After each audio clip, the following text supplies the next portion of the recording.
Torre, ipapabarang daw ni BP Sara. Ang tanong, tatablan ba? Ako si BP Sara ay may banat na naman kay General Torre. At kasama pa yung mama niya. Dala-dala niya. Baka kidnapin pa ni General Torre na matapang na, mayabang pa.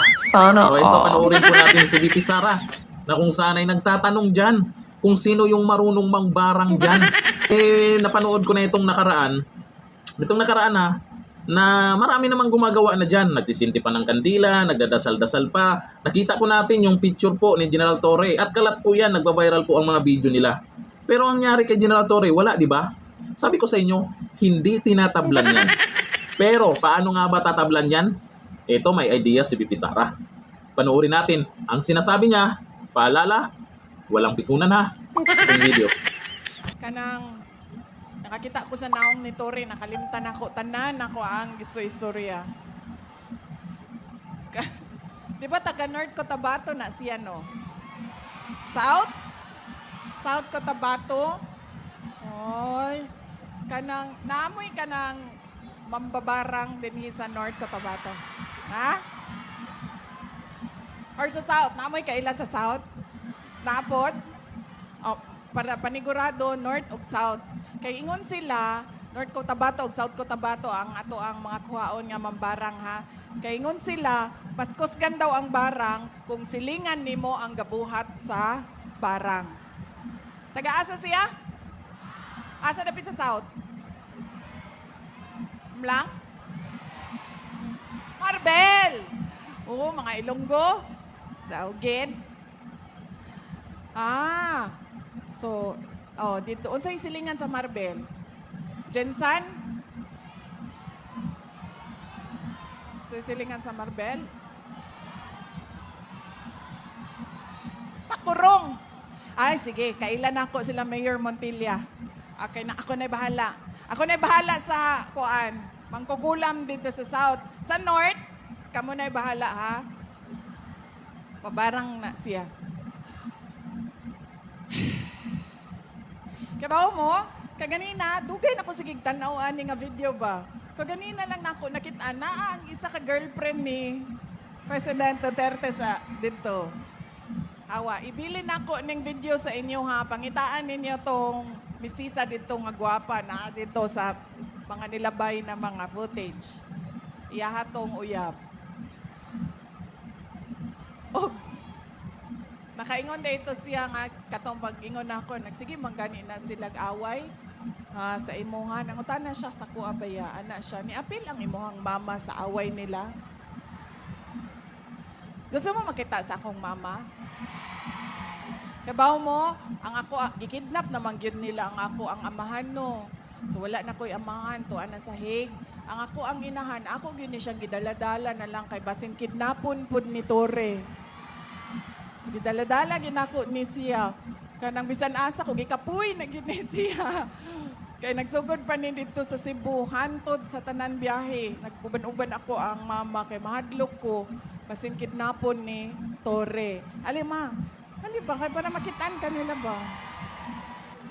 Si Governor Manny Piñol.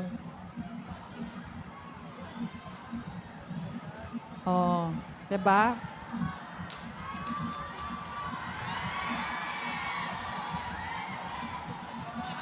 Karon kay bawo na mo, kuasa gikan ako ang naong, dili gikan sa akong amahan.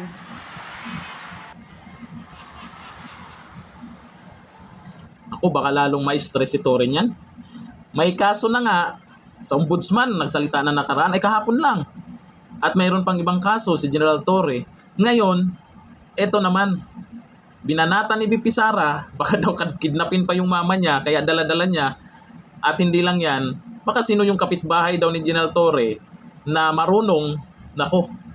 Pero para sa akin, hindi po tatablan yan. Naniniwala po ako sa ganyan, ha? Hindi ibig sabihin na hindi tatablan kasi naniniwala po ako sa ganyan. Yun nga lang, sa tingin ko ha, ito opinion ko lang. Baka na lang, bahala na kayo kung subukan nyo yan. Pero nakikita ko naman nakaraan na ginagawa na rin nila yan.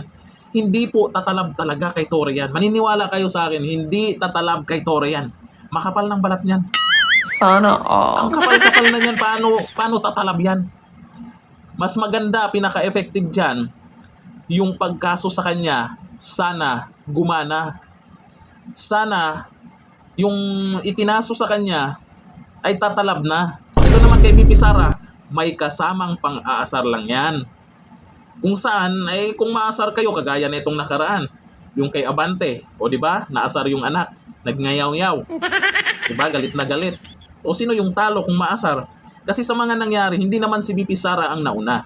Kung ano kasi yung ginagawa sa kanila, o kung sino yung gumagawa sa kanila na hindi niya nagustuhan, eto yung rest back lang niya. May kasamang pang-aasar, pero may kasama ding real talk. Sa mga Pinoy po kasi, nasa atin na po talaga yung kung sino yung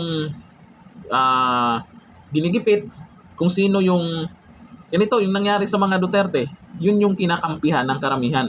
Yung iba dyan, ako balita ko, mga trolls naman yan. Kaya nandyan sila sa, kaya bumabanat sila sa mga Duterte, sinasiraan yung mga Duterte sa social media, kung ano yung mga kino-comment. Napapansin nyo, nagkakamali pa minsan, copy-paste, iisa lang yung comment, iba-iba yung pangalan.